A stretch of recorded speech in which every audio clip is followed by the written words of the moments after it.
여러분 안녕하세요. 우리가 이제 이번 주에는 동기하고 여가 활동에 대해서 공부하는 주인데, 지난 강에서는 이제 매슬로우의 여가 욕구 위계 모델하고 디시 라이언의 자아 결정 정도에 따른 동기 모델에 대해서 공부를 했고, 그것에 대한 여가 활동의 예에 대해서 공부를 했습니다.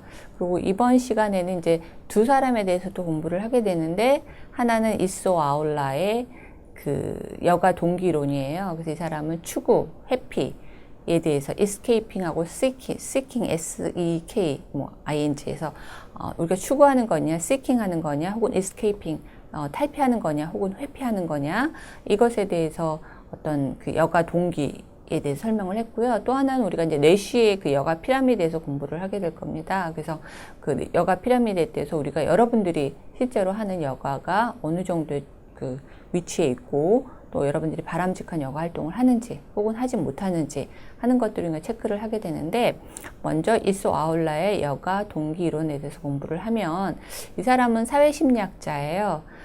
그래서 여가라는 것이 사실은 이제 사회심리에서 여가라고 해서 그 시간에 사람들이 무엇을 하고 어떤 행동을 하고 이런 것들은 사실 심리학이잖아요. 그래서 사회심리학에서 영향을 받은 이제 이소 아울라가 일반화될 수 있는 여가 동기를 설명하기 위해서 이제 2차원 모델을 이제 개발하게 됩니다.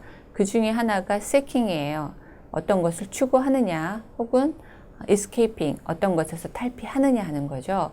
근데 이 탈피에도 뭐가 있냐면, 사회적인 것 때문에 탈피하는 것이냐, 아니면 어떤 개인적인 상황으로부터 탈피하는 것이냐, 뭐 이런 것들이고요. 그 다음에 또 하나는 추구에도 개인적으로 어떤 것을 추구하는 것이냐, 아니면 사회적으로 어떻게 추구하는 것이냐, 이런 것에 따라서 그 양극으로 나누게 됩니다. 이것은 제가 좀 이따 전자출판을 통해서 설명해 드릴 거니까 지금은 그냥 제 설명을 들으시면 좋겠습니다.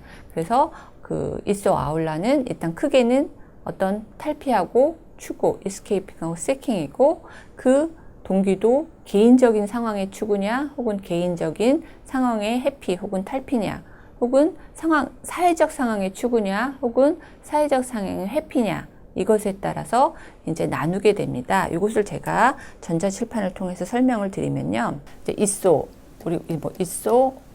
영어로 하면 이제 아울라. 이소 아울라의 여가 동기 이론을 보면, 이 사람은 추구 회피 모형 혹은 추구 탈피 모형이라고도 얘기를 합니다. 추구, 어떤 경우에는 그래서 어떤 책에는 이제 탈피라는 표현을 쓰고요. 어떤 책에는 회피라는 모형을 쓰는데, 추구 회피 혹은 추구 탈피라는 표현을 쓰는데, 이거는 뭐냐면 개인적인 상황이고요. Y축은, X축은 사회적인 상황입니다. 그래서 개인적인 상황으로 추구를 하는 것이냐, 아니면 개인적인 상황으로 탈피를 하는 것이냐, 이거예요. 그래서 또 하나는 뭐냐면 사회적인 상황으로 추구하는 것이냐, 사회적인 상황으로 탈피하는 것이냐, 이것에 따라서 여가 동기가 이루어지는 것이라고 합니다.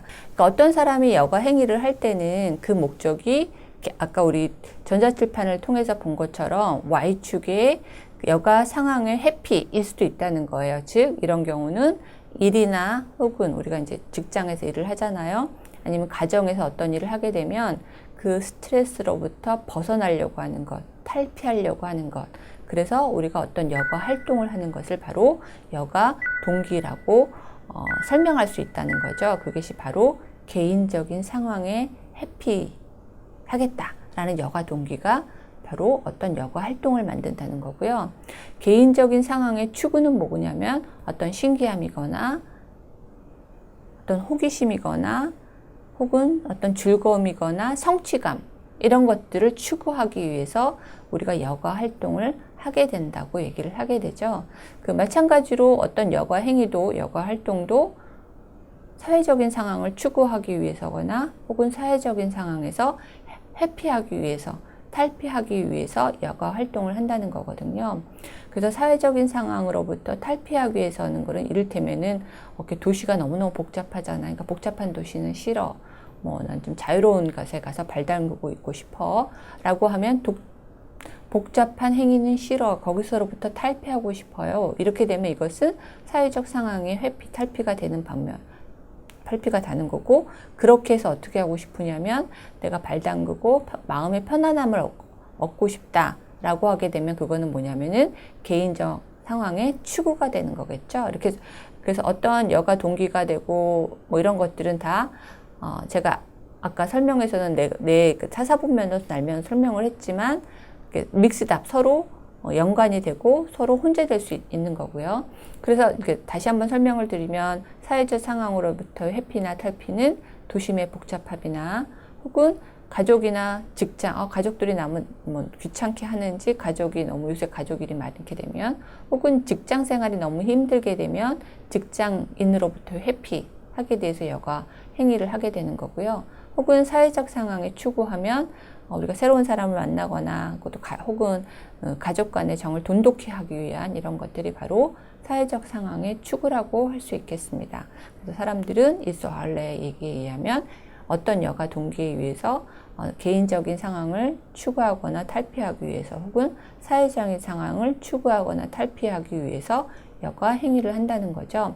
그렇지만 아까 제가 말씀드린 것처럼 이것은 꼭 여가 행위를 추구하고 여가 행위를 탈피하고 사회적 상황에서 개인적인 상황을 추구하고 개인적인 상황을 탈피하고 사회적인 상황을 탈피하거나 추구하는 게 아니라 이것들이 두 개의 상황이 똑같이 동시에 이루어져서 해피하고 동시가 한꺼번에 일어날 수 있다는 거죠. 그래서 아까 예를 든 것처럼 도시의 복잡함을 떠나서 어떤 발 담그고 갈 수 있는 어떤 자연으로 돌아가려고 하면 도시의 복잡함을 떠난다는 것은 바로 사회적 상황의 회피가 되지만 내가 스스로 발 담그고 편안함을 찾기 위한다고 하면은 개인적 상황의 추구가 되겠죠. 이렇게 두 개의 상황이나 혹은 회피, 상황 회피 이런 것들이 막 동시에 일어날 수 있다는 게 바로 그 이소 아울라가 얘기한 그 여가 동기, 추구와 탈피의 여가 동기 이론이라고 할 수 있겠습니다. 그래서 예를 들어서 조금 더 예를 들면 어떤 사람이 산악반을 가게 되면 우리가 암벽을 등반하잖아요. 그런 사람들 보면 쟤는 되게 부럽고 신기하기도 하고 대단하다는 생각도 들고 막 어마어마한 그런 생각이 드는데 그렇게 암벽 등반을 하는 경우에는 어떤 개인적인 성취함을 얻으려고 하는 즉 개인 상황의 추구라는 것도 있을 수 있지만 혹은 그걸 통해서 뭐 하려고 하냐면 어떤 개인의 상황의 스트레스에서 벗어나려고 하는 걸 수도 있거든요. 그래서 개인적인 상황에 추구하고 탈피가 한꺼번에 이루어지는 거라고 할 수 있겠습니다. 또 어떤 경우에는 친구를 보기 위해서 집에서 멀리 떨어져 여행을 가기도 하잖아요. 이런 것들 하기도 하고 또 어떤 경우에는 현재의 사회적 환경을 벗어나기 위해서 멀리 떨어져서 여행을 가기도 하거든요. 그러니까 여행을 가는 이유도 사실은 개인적인 어떤 추구를 위해서 가기도 하지만 사회적인 환경으로부터의 탈피를 위해서 가기도 한다는 거죠.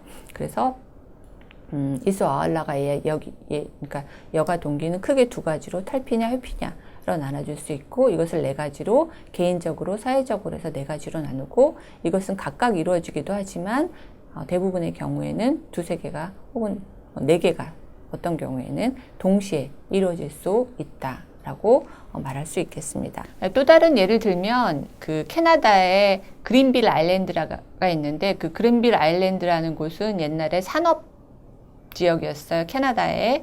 그곳이 이제 새롭게 관광 지역으로 바뀌면서 거기에 이제 수상가옥이 들어서게 되는데 그 수상가옥에 굉장히 많은 사람들이 살게 됩니다. 근데 그 이유는 그 사람들이 어떤 도시의 어떤 복잡함 이런 것을 떠나서 개인의 그러니까 어떤 사회적 상황으로의 탈피의 예가 됐겠죠. 그래서 개인의 편안함이나 어떤 자연의 아름다움을 즐기려고 하는 그러니까 사회적 상황의 추구일 수도 있고 혹은 개인적인 어떤 편안함을 추구하는 개인적인 상황의 추구라고 할 수 있는데 이런 것들을 위해서 수상가옥에 사는 예가 있습니다. 그래서 이 부분이 바로 이소 아울라가 얘기하는 추구와 탈피의 여가 동기 그러니까 집에서 사는 거기 때문에 여가 동기 어떤 여가 활동을 하는 동기라고는 할 수 없지만 어떤 것을 벗어나서 어떤 것을 탈피하려고 하는 추구하고 탈피의 이론에 아주 적합한 이론이라고 생각이 되어서 제가 그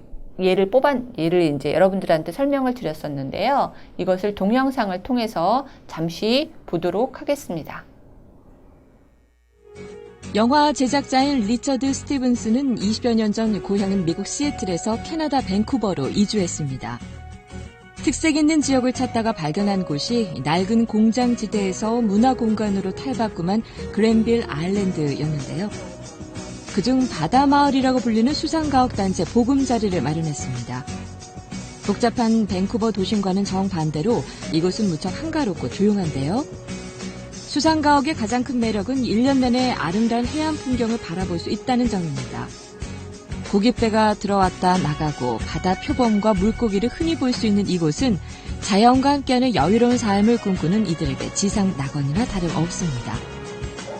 You wouldn't like this, even though we have gardeners in Sea Village who have developed entire, rooftop gardens, but I kind of like not having to mow the lawn. 장작불 난로가 있는 거실, 그리고 옥상에서 볼 수 있는 아름다운 풍경은 일상적인 집이 아니라 휴가철 별장에 놀러온 듯한 분위기를 자아내는데요. 밀물대는 집이 물 위로 10m 정도 뜨기도 하는데 이 조리에 따라 약간씩 흔들림이 느껴지는 것조차도 수상가옥만의 낭만이라고 입을 모읍니다. You don't feel it because it's slow, but you see it then, and then you're asking when it's floating, how can it be so stable? So it's kind of, it's impressive. 지난 1979년 12채에 불과했던 수상가옥은 주변 지역으로 계속 확산돼 현재는 밴쿠버에 300채가 넘는 수상가옥이 들어섰습니다. 대중교통이 잘 갖춰져 있어 10분 남짓이면 도심으로 나가 문화생활을 즐기고 편의시설도 이용할 수 있는데요. 1년 내내 눈을 즐겁게 해주는 풍경은 어떤 불편도 감수할 수 있게 해줍니다. There's nothing much you have to get used to. What you have to get used to is constant beauty and sunsets, and it just never ends. 직장이나 학교 때문에 도심에서 완전히 벗어날 수는 없지만 자연 속에서 조용한 삶을 살고 싶어하는 사람들에게 이곳은 최적의 거주지로 각광을 받고 있습니다. 지구촌 이모저모였습니다. 그 다음에 이제 이번 시간에 배우는 내용이 뭐냐면 내쉬의 여가 피라미드입니다. 내쉬의 여가 피라미드는 여가 동기하고 여가 활동이라기보다는 우리가 여가 활동의 가치, 여러분들이 펄세이브 단 프리타임에 여러 가지 여가 활동을 할 거예요. 뭐 TV 시청을 하는 사람도 있고 아니면 자유시간이 되면 친구 만나야지 친구를 만나서 음주를 할 수도 있고 혹은 영화를 보러도 갈 수도 있고 여러 가지 여가 활동을 하게 되는데 그것이 얼마나 가치가 있는지를 평가하는 개념적인 모델이 바로 내쉬가 얘기하는 여가 피라미드입니다. 그래서 여가 피라미드, 이제 우리가 전자출판을 위해서 좀 이따 보겠지만 이 피라미드에서 높은 위치를 차지하고 있는 것은 낮은 위치의 여가 활동보다 훨씬 가치가 있다. 어떤 사회적인 혹은 나 자신을 위한 밸류가 있다. 가치가 있는 여가 활동이다. 라고 하는 게 바로 내쉬의 여가 피라미드입니다. 그래서 전자칠판을 통해서 이것을 살펴보시면요. 제가 이것도 그냥 영어로 썼습니다. 영어로 썼거든요. 그래서 영어로 쓰면 맨 위에는 이제 크리에이티브 한 게 바로 이제 4점이고요. 이 사람이 얘기한 게, 그 다음에 여기 자기 개발을 저해하는 게 바로 0빵점이죠.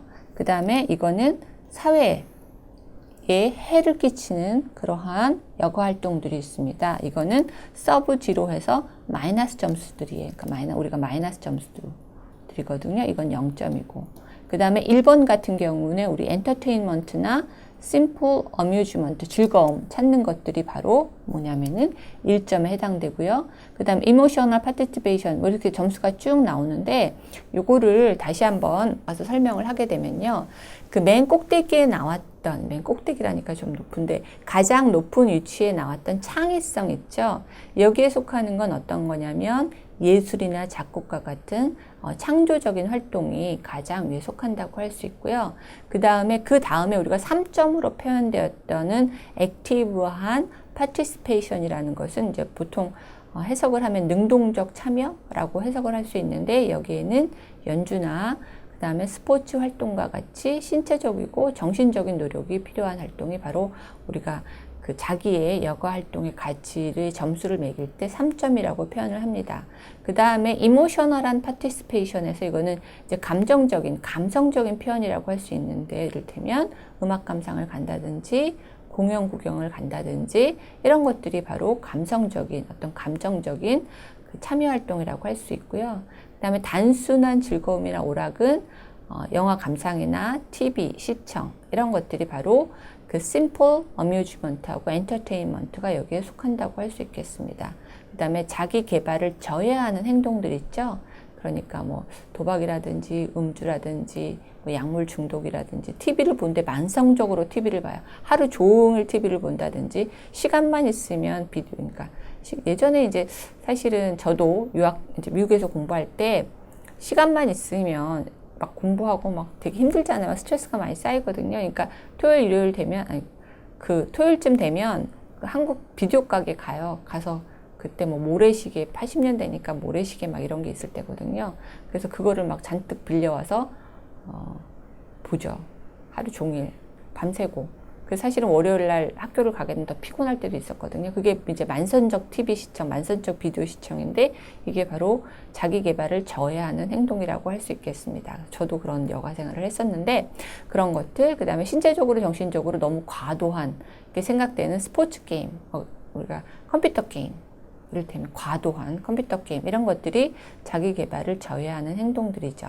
그 다음에 또 하나 이제 반세아적인 행동들인데 뭐 청소년 비행이라든지 파괴라든지 폭력이라든지 이런 것들이 마이너스 1점 이하가 됩니다. 그래서 여러분들이 한번 전자칠판으로 다시 되돌아갈게요. 이렇게 보였습니다. 그래서 창의성이 있고요. 창의성이 4점이고 그다음 반사회적 행동이 마이너스 1점이라고 했습니다. 그래서 여러분들이 한번 나는 어디에 속하나 한번 이렇게 점수를 매겨보는 게 좋을 것 같아요. 그래서 저 같은 경우에는 저는 반사회적으로 이 활동은 하지 않습니다. 폭력 이런 건 하지 않거든요. 그 다음에 요새는 자기 개발을 저하는 행동도 사실은 하지 않아요. 하지만 뭐 옛날에 미국에서 공부할 때는 아까 말씀드린 것처럼 뭐 하루 종일 비디오를 신청한다든지 만성적 비디오 시청 이런 것들을 했었거든요. 요새는 하지 않고 단순한 즐거움이나 오락을 하게 됩니다. 그럼 1점이 되겠죠. 그 다음에 감정적인 참여도 저도 좀 해요. 2점이겠죠. 그 다음에 능동적인 참여는 잘 하지 않습니다. 이를테면 그 다음에 창의성도 별로 잘 하지 않습니다. 예를 들어서 그럼 여기 저는 한 3점 정도의 여가 가치를 한다고 할 수 있습니다. 그래서 여러분들도 저와 같이 한번 나는 만일에 음주를 많이 한다. 그럼 0점이고.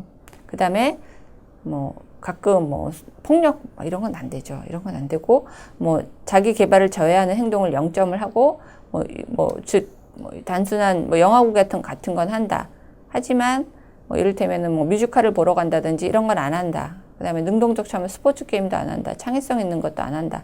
라고 하면 몇 점입니까? 1점이 되겠죠? 그래서 여러분들의 여가 활동 가치는 1점이 되게 됩니다. 이것을 한번 여러분들이 스스로 한번 몇 점인지 나는 나의 그 여가 활동의 가치는 얼마가 되는지 이건 내쉬의 여가 피라미드인데요. 이 내쉬의 여가 피라미드에 따라서 한번 점수를 매겨보시면 좋을 것 같습니다.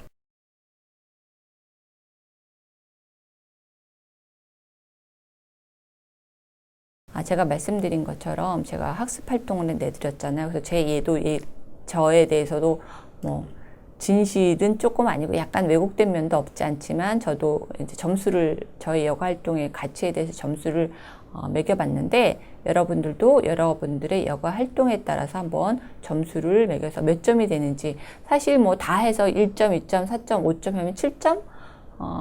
7점, 3점 하면 몇 점? 10점이겠죠? 10점이면 사실은 가장 좋은 거죠. 여러분들이 만약에 10점 점수가 나왔다라고 하면 뭐 100점 만점이 100점인 여러분들의 여가 활동의 가치는 굉장히 좋은 거라고 할 수 있고요. 혹시 마이너스 점수가 나왔다고 하면 그것은 뭐 좋지 않은 거겠죠. 0점인 경우에도 사실은 좋지 않죠. 자기 개발을 저해하는 행동을 하게 되면 0점이니까 적어도 뭐 2점 이상 정도 나오면 아마 좋지 않을까라는 생각을 합니다. 그래서 여러분들 다시 한번 그 내쉬의 여가 피라미드에 따라서 여러분들의 여가 활동의 가치를 한번 매겨보시고 한번 반성하거나 아니면 스스로 만족하는 그런 기회로 삼았으면 합니다. 그래서 이번 시간에는 여러분들에게 있어 아울러하고 그 내쉬에 대해서 공부를 했고 있어 아울러는 여가 동기하고 그 다음에 추구냐 탈피냐는 여가 동기하고 여가 활동하고 연관성에 대해 설명을 드렸고요. 내쉬는 제가 뭐 조금 전에 계속 말씀드린 것처럼 여러분들의 여가 활동의 가치를 한번 점수로 알아보는 그런 피라미드라고 할 수 있겠습니다. 여러분 수고하셨습니다.